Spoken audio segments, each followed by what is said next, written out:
نواز شریف کی تیسری واپسی سینئر صحافی اور تجزیہ نگار حامد میر کے مطابق 4 سال پہلے نواز شریف کو ہوائی جہاز پر بیرون ملک روانہ کیا گیا تو میں نے ایک کالم لکھا تھا۔ کالم کا عنوان تھا میں تمہیں بہت رلاؤں گا۔ 21 نومبر 2019 کو روزنامہ جنگ میں شائع ہونے والے اس کالم میں کہا گیا تھا کہ ایک سزا یافتہ مجرم کا جہاز پر چڑھنا بھی حیران کن ہے اور اس کی واپسی بھی حیران کن ہوگی۔ اس کالم کا اختتام ان الفاظ پر کیا تھا کہ پاکستان میں جو سیاسی فلم چل رہی ہے اس کا دی اینڈ بہت دردناک ہوگا۔ ہیرو ولن اور ولن ہیرو بن جائے گا اور انہیں رلائے گا جو نواز شریف کو کہتے تھے کہ میں تمہیں بہت رلاؤں گا۔ 4 سال پہلے عمران خان اسٹیبلشمنٹ کے ہیرو اور نواز شریف ولن تھے۔ میڈیا کو حکم دیا جاتا تھا کہ ہیرو کی حکومت کو کامیاب بنانے کے لیے پازیٹیو رپورٹنگ کی جائے۔ جب میں نے مذکورہ کالم میں لکھا کہ ہیرو ولن اور ولن ہیرو بن جائے گا تو پازیٹیو رپورٹنگ کا حکم دینے والوں نے بڑی شاہانہ تمکنت سے پوچھا کہ ہمارا ہیرو ولن کیسے بن جائے گا۔ بڑی عاجزی سے طاقتور لوگوں کی خدمت میں عرض کیا کہ حضور یہ خبر نہیں ہے بلکہ پاکستان کی سیاسی تاریخ کی روشنی میں صرف ایک حقیر سا تجزیہ ہے۔ تاریخ یہ بتاتی ہے کہ آپ جیسے بھی زبردستی ہیرو بناتے ہیں اسے آپ خود ہی ولن بنا دیتے ہیں۔ کہا گیا کوئی مثال پیش کی جائے۔ اسے ناچیز نے بڑی ملامت سے پھر عرض کیا کہ دور نہ جائیں آپ 3 دفعہ نواز شریف کو وزیر اعظم بنایا، تینوں مرتبہ اسے ولن بنا کر حکومت سے نکالا، 2 مرتبہ جلا وطن کیا، دونوں مرتبہ وہ واپس آیا تو تیسری مرتبہ بھی ضرور واپس آئے گا۔ طاقتور لوگ ناراض ہو گئے اور عمران خان بھی ناراض ہو گئے۔ 21 اکتوبر 2023 کو نواز شریف لندن سے پاکستان واپس آ گئے اور ہمارے خان صاحب جنہوں نے منہ پر ہاتھ پھیر کر کہا تھا کہ میں تمہیں بہت رلاؤں گا وہ ہیرو سے ولن بن کر اڈیالہ جیل میں پہنچ چکے ہیں۔ نواز شریف نے پاکستان واپسی پر مینار پاکستان کے سائے تلے ایک بڑے جلسے سے خطاب کیا اور ان کا لہجہ بہت محتاط تھا۔ نواز شریف نے اپنی تقریر میں یہ سوال تو اٹھایا کہ وہ کون ہے جو ہر چند سال کے بعد انہیں اپنے لوگوں سے جدا کر دیتا ہے۔ انہوں نے جلسے کے شرکاء سے کہا کہ آپ جانتے ہیں نا میری حکومت کے خلاف دھرنے کون کروا رہا تھا۔ یہ 2 سوال تو اٹھا دیے لیکن دھرنے کرانے والوں کا نام نہیں لیا، البتہ دھرنے کرنے والے عمران خان کا صرف 1 دفعہ نام لیا جس کی کوئی ضرورت نہ تھی۔ نواز شریف اتنے زیادہ محتاط تھے کہ یہ بھی نہ بتایا کہ وہ 2019 میں اسلام آباد ہائی کورٹ کی اجازت سے صرف 4 ہفتے کے لیے علاج کی غرض سے لندن گئے تھے لیکن 4 ہفتے کی بجائے 4 سال کے بعد واپس کیوں آئے؟ کیا انہیں زبردستی جلا وطن کیا گیا تھا؟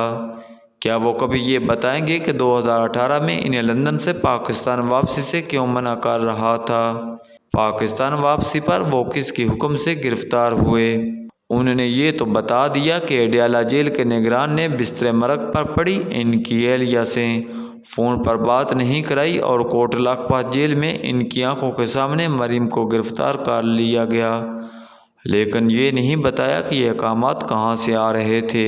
اچھی بات ہے کہ نواز شریف نے ماجرائی کی بجائے سب اداروں اور جماعتوں کو ساتھ لے کر چلنے کی ضرورت پر زور دیا، لیکن وہ اس تاثر کو کیسے ذیل کریں گے؟ وہ اسی طریقے سے 4تھی مرتبہ وزیر اعظم بنیں گے جس طریقے سے عمران خان پہلی دفعہ وزیر اعظم بنے تھے۔ 2018 میں نواز شریف ولن تھے، 2023 میں عمران خان ولن ہیں۔ 2018 میں عمران خان ہیرو تھے اور 2023 میں نواز شریف کو ہیرو کہا جا رہا ہے۔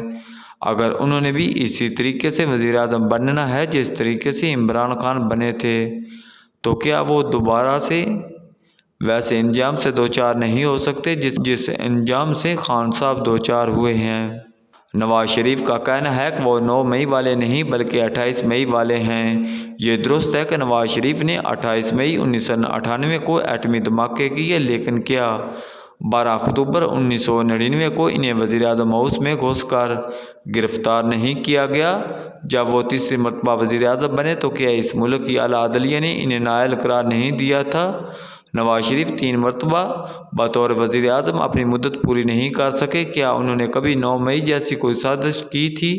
اگر وہ 3 مرتبہ 9 مئی جیسی سازش کے بغیر حکومت سے نکالے جا سکتے ہیں تو یہ ثانیہ چوتھی مرتبہ بھی ہو سکتا ہے۔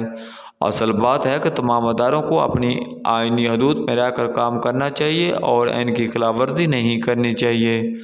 مینار پاکستان کے جلسے میں نواز شریف نے بہت اچھی باتیں کہیں، لیکن انہوں نے آئین کا کوئی ذکر نہیں کیا، جلد از جلد انتخابات کا کوئی مطالبہ نہیں کیا۔ ان کی واپسی نے ان سب کو غلط ثابت کر دیا جو کہتے تھے کہ نواز شریف کی سیاست ختم ہو گئی ہے۔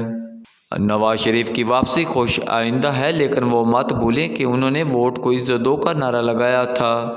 ووٹ کی عزت آئین کی عزت سے مشروط ہے۔ آئین کا احترام ہوگا تو انہیں بار بار ولن نہیں بنایا جائے گا۔ انہوں نے مینار پاکستان پر اپنی تقریر میں جو تکالیف کا ذکر کیا وہ صرف ان کی ذات اور جماعت تک محدود نہیں۔ انہیں تو یہ یاد ہے کہ 2017 میں ایک سازش کے ذریعے انہیں نااہل قرار دیا گیا۔ وہ یہ بھی یاد رکھے کہ 2012 میں بھی ایک وزیر اعظم کو سپریم کورٹ نے نااہل قرار دیا جس کا نام یوسف رضا گیلانی تھا۔ گیلانی کو نااہل قرار دلوانے والے درخواست گزاروں میں نواز شریف بھی شامل تھے۔ کیا یہ بھی سازش نہیں تھی؟ کیا عمران خان کو نااہل قرار دینے سے پاکستان کے سب مسائل حل ہو جائیں گے؟